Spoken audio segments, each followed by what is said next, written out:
The breaking point Great Hall of the Galactic Council buzzed with tension as Ambassador Mark stood before the assembly of alien representatives. For 50 years, humanity had served as the galaxy's problem solvers, mediators, and peacekeepers. They fixed trade disputes, stopped wars, and solved crises that other species couldn't handle. But today was different. The human delegation formally withdraws from the Galactic Council, Mark announced, his voice echoing through the chamber. The translator devices carried his words to over 200 species. Present. The reaction was immediate. The blue-skinned Altans gasped in their musical language. The insect-like Vex clicked their mandibles in distress. Even the normally calm ethereal ones flickered with concern. Council leader Thon, a tall gray being with large black eyes, stood up slowly. Ambassador Mark, surely this is a mistake. Humans cannot simply leave. The galaxy needs your species. Mark shook his head. We've been the galaxy's janitors for half a century. Every problem, every crisis, every impossible situation gets dumped on humanity. When the Corvan Empire threatened war, who stopped them? Humans. When the trade routes collapsed, who rebuilt them? Humans. When the plague hit the outer worlds, who found the cure? Humans. He paused, looking around the chamber. And what do we get in return? Demands for more help. Criticism when our solutions aren't perfect. Blame when things go wrong. The council treats us like servants, not equals. The Corvan representative, a massive reptilian creature, slammed his fist on his desk. Humans are arrogant. You think you're better than us? No, Mark replied calmly. We think we're tired. Tired of being taken for granted. Tired of sacrificing our resources and people for those who give nothing back. Tired of being the only species that seems to care about solving problems instead of creating them. Counselor Vera of the Crystal Folk chimed in with her bell-like voice. But without humans, who will handle the current crisis? The star system of Proxima is under attack by raiders. The mining colonies need protection. Mark smiled sadly. That's exactly what I mean. Before humans joined the council, how did you handle such problems? You'll figure it out. The chamber erupted in overlapping voices as dozens of species began arguing at once. Some pleaded with the humans to reconsider. Others demanded explanations. A few even threatened consequences. Through it all, Mark remained calm. Behind him stood the other human delegates. Tom, the military advisor, Lisa, the trade specialist, and Dave, the scientific consultant. They had all agreed on this decision after months of debate back on Earth. The vote was unanimous. Among human colonies, Mark continued when the noise died down. From Earth to the outer settlements, humanity has chosen to focus on our own development. We're not abandoning civilization. We're just no longer accepting responsibility for everyone else's problems. Thon's voice carried desperation. The migration season approaches. The Wanderer fleet needs guidance through the asteroid fields. Without human navigators, thousands will die. Then maybe it's time the Wanderers learned to navigate themselves. Tom spoke up. Or perhaps other species could help them. Humanity isn't the only intelligent race in the galaxy. The truth was painful but clear. For decades, other species had become dependent on human ingenuity, determination, and willingness to sacrifice for the greater good. Humans had a unique ability to think outside the box, to find solutions where others saw only problems, and to push forward when others gave up. Now, without warning, that safety net was being pulled away. This is madness, whispered the moth-like Zenthri ambassador. The galaxy will fall into chaos without human intervention. Mark gathered his papers and prepared to leave. Maybe it will. Or maybe you'll all learn to work together without someone else doing the hard work for you. Either way, it's no longer humanity's responsibility. As the human delegation walked toward the exit, the chamber fell silent. 200 alien species watched their most reliable problem solvers abandon them to face an uncertain future alone. Wait, called out Thon. What will it take for humans to return? Mark paused at the doorway and looked back. Respect, partnership, recognition that we're not your servants or your saviors. We're your equals. When the galaxy is ready to treat us as such, maybe we'll talk. The doors closed behind the humans, leaving the Galactic Council in stunned silence. For the first time, in 50 years, they would have to solve their own problems. The age of human dependence was over. The age of consequence was about to begin. The first crisis 3 weeks after humanity's withdrawal from the Galactic Council. The first major crisis hit like a cosmic storm. The Wanderer fleet. A massive collection of generation ships carrying 12 million refugees had begun their seasonal migration through the deadly Thorn asteroid field. For 25 years, human navigators had guided them safely through the treacherous passage. This year, they were on their own council leader. Thawne paced frantically in the emergency session chamber as reports flooded in. The first ship had already been lost, torn apart by asteroid impacts. The remaining fleet was scattered, lost, and running out of fuel. How many navigators do we have among our species? Thawne asked desperately. The Alton representative, Melody, sang her response in worried tones. Our people navigate by stellar music, but the asteroid field disrupts our hearing. We cannot help. The crystalline Vera chimed sadly. Our navigation requires perfect geometric calculations. The chaotic movement of the asteroids makes this impossible. One by one, each species explained why they couldn't replicate what humans had done so easily. The Vex were too impatient for long-term navigation. The Ethereals couldn't interact with physical controls. The Corvins were too aggressive and would likely ram through obstacles rather than avoid them. Meanwhile, on Earth, President Johnson sat in the Oval Office reviewing reports from across the galaxy. His aide, Robert, placed another tablet on his desk. Sir, the Galactic Council has sent 17 formal requests for assistance in the past hour. Robert reported, the Wanderer fleet situation is getting desperate. Johnson rubbed his temples. The decision to withdraw had been difficult, but necessary. For too long, humanity had carried the galaxy's burdens while their own colonies struggled with limited resources. Any word from our deep space monitoring stations? Johnson asked. Yes. Sir, Captain Williams reports that 3 more Wanderer ships have suffered critical damage. The fleet is breaking apart. The weight of 12 million lives pressed down on Johnson's shoulders. But he also thought about the human colonies that had been denied resources while Earth sent aid. Across the galaxy, he thought about the human scientists who had died developing cures for alien diseases, while human research went underfunded. Sir, Robert continued carefully, there's something else. Admiral Hayes wants to speak with you. She says she has a proposal. 20 minutes later, Admiral Hayes stood before the president via video link from the space station orbiting Mars. Her weathered face showed the strain of command. Mr. President, I know we've committed to non-interference, but I've been thinking about the Wanderer situation. She began. What if we help them?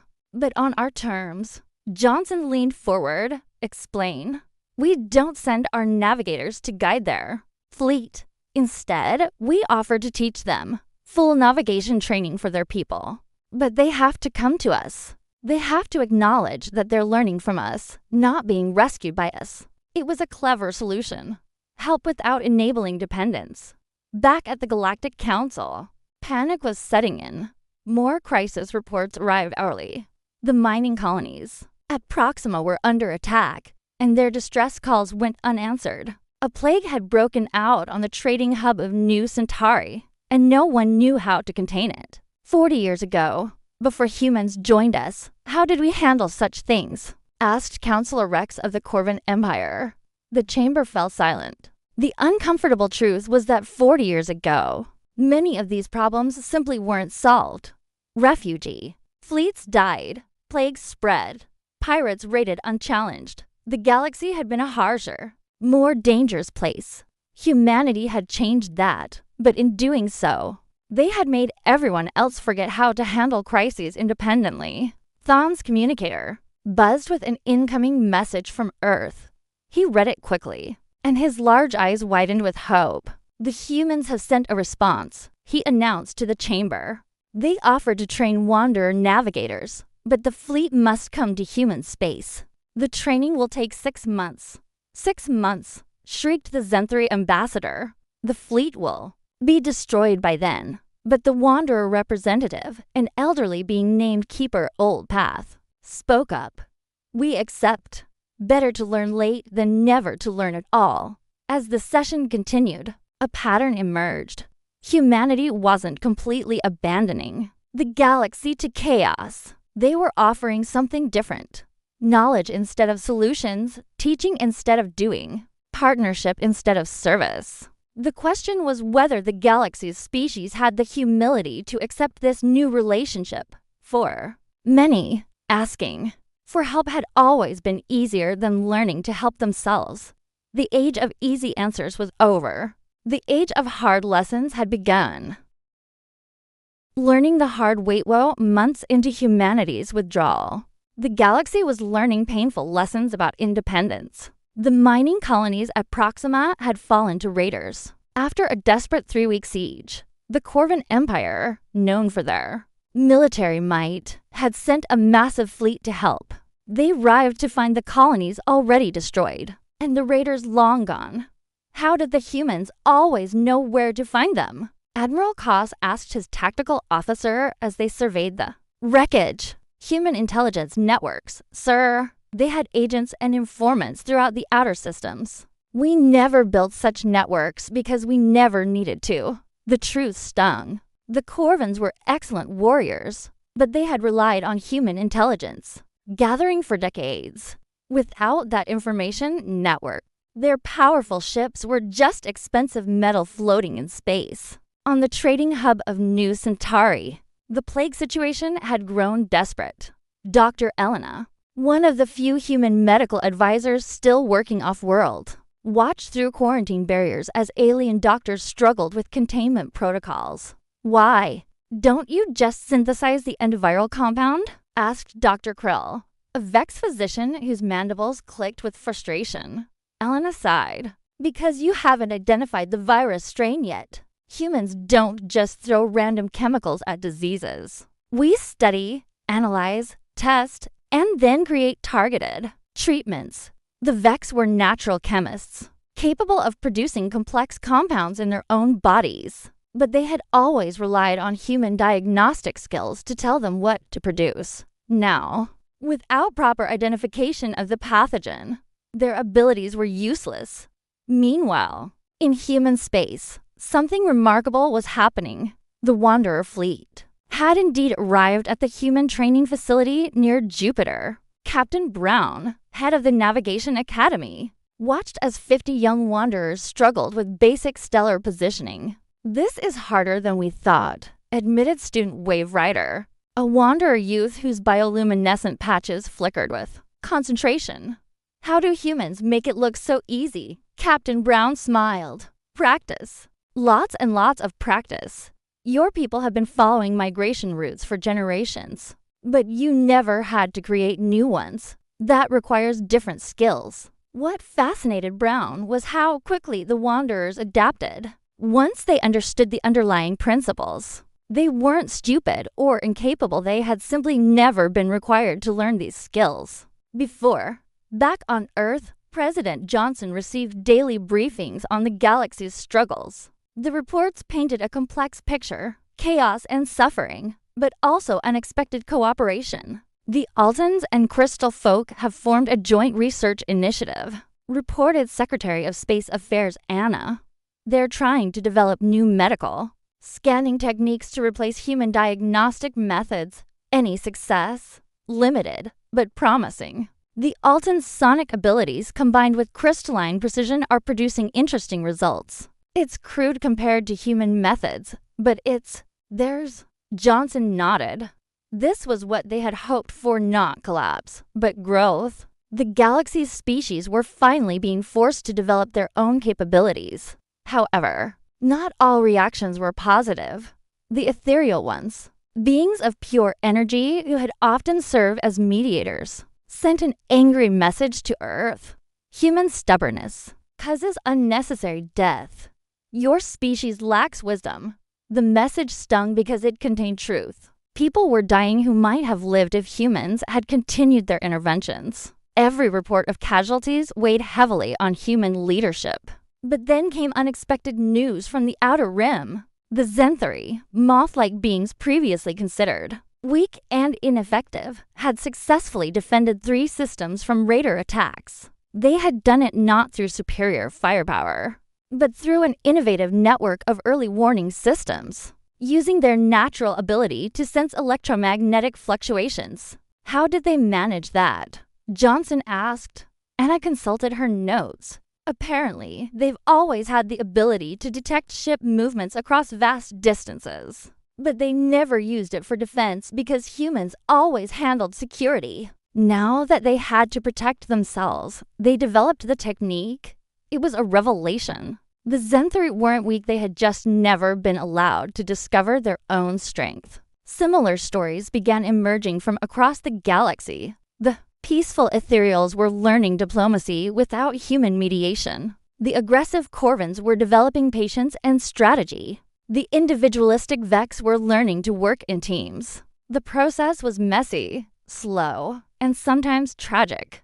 But it was authentic in a way that human-managed solutions had never been. Sir, Anna said carefully, we're receiving requests from multiple species, not for immediate help, but for long-term partnerships. They want to learn from us, work with us, but as equals. Johnson felt a surge of hope. This was what humanity had wanted all along, not to be saviors or servants, but partners in a truly cooperative galactic community. The question now was whether both sides could overcome decades of established patterns to build something new together. Unexpected alliance 6 months after humanity's withdrawal. The galaxy looked very different than anyone had expected. In the reconstructed conference chamber of the Galactic Council, an extraordinary meeting was taking place. For the first time in decades, it wasn't about asking humans to solve a crisis. It was about sharing solutions that non-human species had developed themselves. Council leader Thon called the assembly to order. His demeanor noticeably changed from the panic-stricken leader of 6 months ago. We gathered today to share knowledge, not to assign blame, he announced. The Zenthari delegation will present first. Ambassador Wing Song, a graceful moth-like being, stood proudly. Our early warning network now protects 47 systems. We've detected and prevented 12 raider attacks. But we couldn't have done it alone. She gestured to her companion, a hulking Corvin warrior named Battle Chief Stone. The Corvin fleet provides rapid response once we detect threats. Together, we've created something neither species could achieve alone. The partnership had shocked everyone. The peaceful Zenthari and aggressive Corvins had been natural enemies for centuries, but necessity had forced them to recognize how their abilities complemented each other. Battle Chief Stone stepped forward. Zenthari teach patience. Corvins provide strength. Good combination. From her medical station on New Centauri, Dr. Elena watched the proceedings via video link. The plague crisis had been resolved 3 months ago, not by human intervention, but by an unprecedented collaboration between 5 different species. The breakthrough came when we stopped trying to replicate human methods, explained Dr. Harmony, an Altan physician whose species communicated through musical tones. We combined Vex chemistry with Altan sonic diagnostics and crystal folk precision calculations. The result is actually more effective than the old human approach for our biological types. Dr. Elena smiled. It was true. The multi-species medical team had developed treatments specifically tailored to non-human physiology, something human doctors had always struggled with despite their best efforts. But the most remarkable change was happening in human space itself. The Jupiter Navigation Academy. Captain Brown watched as the first class of certified Wanderer navigators prepared to graduate. What had started as basic training had evolved into something much more significant. Your people navigate by instinct and tradition, explained Navigator Star Seeker, now an instructor herself. but human navigation relies on mathematics and prediction. By combining both approaches, we've created routes that are both safer and faster than either method alone. The hybrid navigation system was revolutionary. Human precision with Wanderer intuition produced results that surprised everyone. The Wanderer fleet's recent journey through the Serpent Nebula had been completed in record time with 0 casualties. On Earth, President Johnson reviewed reports with growing amazement. The galaxy hadn't collapsed without human management, it had evolved. The economic data is particularly interesting, noted Treasury Secretary Paul. Trade efficiency is actually up 12% from pre-withdrawal levels. How is that possible? Specialization. Without humans handling everything, each species has been forced to develop their unique strengths. The ethereals have become master negotiators. The crystal folk are unmatched at complex calculations. The Vex are developing new transportation technologies. It was economic evolution in action. Instead of humans being generalists handling all problems, the galaxy was developing specialized expertise across multiple species. However, challenges remained.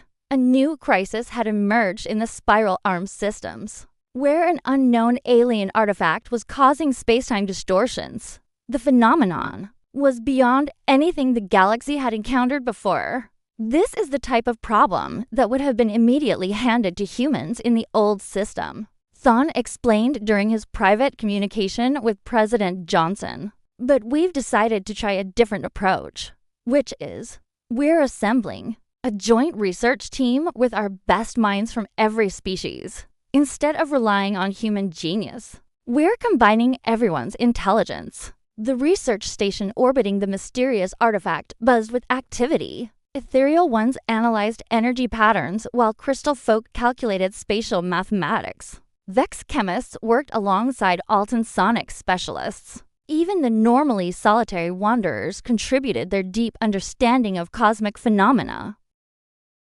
Leading the effort was Dr. Kim, one of the few humans participating in galactic affairs. But now as an equal partner rather than the primary problem solver, it's remarkable. She reported to Earth. Each species brings a completely different perspective. We're seeing aspects of this phenomenon that no single species would have noticed. The investigation was slower than human-led research would have been, but it was also more thorough. Multiple viewpoints were revealing complexities that might have been missed by any individual approach. Sir, Secretary Anna reported to President Johnson, we're receiving a formal invitation to rejoin the Galactic Council, but not as problem solvers, as equal partners in a restructured organization. The offer represented everything humanity had hoped for when they made their difficult decision to withdraw: recognition, respect, and genuine partnership. The question now was whether both sides were ready for this new relationship, a new beginning gone year after humanity's dramatic withdrawal. From the Galactic Council, Ambassador Mark stood once again before the assembled representatives of 200 species. But this time, everything was different. The Great Chamber had been redesigned. Instead of the old hierarchical seating arrangement, with humans constantly called upon to mediate, the new layout featured circular discussion areas where species could collaborate as equals. We gather today not to restore the old system, but to forge something entirely new, announced Thon, whose role had evolved from council leader to coordinator. The Galactic Partnership Accord represents a fundamental shift in how our species interact. The past year had been transformative for everyone involved. The mystery of the spacetime artifact had been solved through the combined efforts of 12 species working together. The solution, a complex harmonic resonance technique, could never have been developed by any single species alone. It required ethereal energy manipulation, crystal folk mathematics, Alton sonic knowledge, and yes, human engineering, all working in perfect synchronization. The artifact wasn't a weapon or accident, reported Dr. Kim to the assembly. It was a test left by an ancient civilization, a test that could only be passed through true cooperation. The revelation had stunned the galaxy. Somewhere in the distant past, another group of species had faced the same challenge of working together. The artifact was their gift to the future puzzle that demanded unity to solve. But the real changes ran deeper than any single crisis. The Wanderer fleet now navigated independently, their hybrid human-wanderer techniques allowing them to open new trade routes that benefited everyone. The Zenthor-Corvin Defense Alliance had evolved into a peacekeeping force that prevented conflicts, rather than just responding to them. Most remarkably, the medical breakthrough on New Centauri had led to the establishment of the Galactic Health Initiative, where each species contributed their unique biological insights to create treatments for diseases that had previously been considered incurable. President Johnson, attending the ceremony via holographic projection, reflected on how much had changed. A year ago, we were exhausted from carrying everyone's burdens. He addressed the assembly. Today, we see a galaxy where every species contributes their strengths to our collective well-being. The new partnership accord was unlike anything that had existed before. Instead of a central authority assigning responsibilities, it created a network of specialized councils. The Navigation Council, led jointly by humans and wanderers. The Defense Council, coordinated by Zenthori detection, networks, and Corvin response fleets. The Medical Council, combining the expertise of multiple species. No single species holds ultimate authority, explained Counselor Vera, her crystalline form gleaming with approval. Decisions require consensus among relevant specialists. But perhaps the most significant change was in how crises were handled. When the volcanic moons of the Titan system began showing signs of catastrophic eruption, the response was immediate and coordinated. Ethereal ones provided early warning through energy sensing. Crystal folk calculated evacuation logistics. Vex chemists developed volcanic suppressants. Humans provided engineering expertise. And the Wanderers, with their experience in mass migrations, coordinated the movement of 2 million evacuees. The operation succeeded with 0 casualties and minimal resource expenditure. More importantly, every species involved learned new skills that they could apply to future challenges. This is what partnership looks like, Mark told the assembly. Not one species solving everyone's problems, but all species contributing to shared solutions. The transformation hadn't been without cost. The early months of withdrawal had indeed resulted in suffering and chaos. Some crises had gone unsolved. Some lives had been lost that might have been saved under the old system. But what had emerged was stronger and more sustainable than what had existed before. The Galactic Partnership now included innovation councils where species shared technological advances freely, cultural exchange programs that were building understanding between previously isolated civilizations, and most importantly, a crisis response network that could handle multiple emergencies simultaneously without overwhelming any single species. The age of dependence is over. Mark concluded his address. The age of interdependence has begun. As the ceremony ended and species representatives mingled in celebration, something remarkable was visible that had never existed before in galactic politics. Genuine friendship between civilizations. Young wanderers studied navigation alongside human cadets. Corvin warriors trained with Zenthri scouts. Crystal folk mathematicians collaborated with ethereal energy workers on projects. That fascinated them all. The galaxy had learned that true strength didn't come from having one species solve everyone's problems.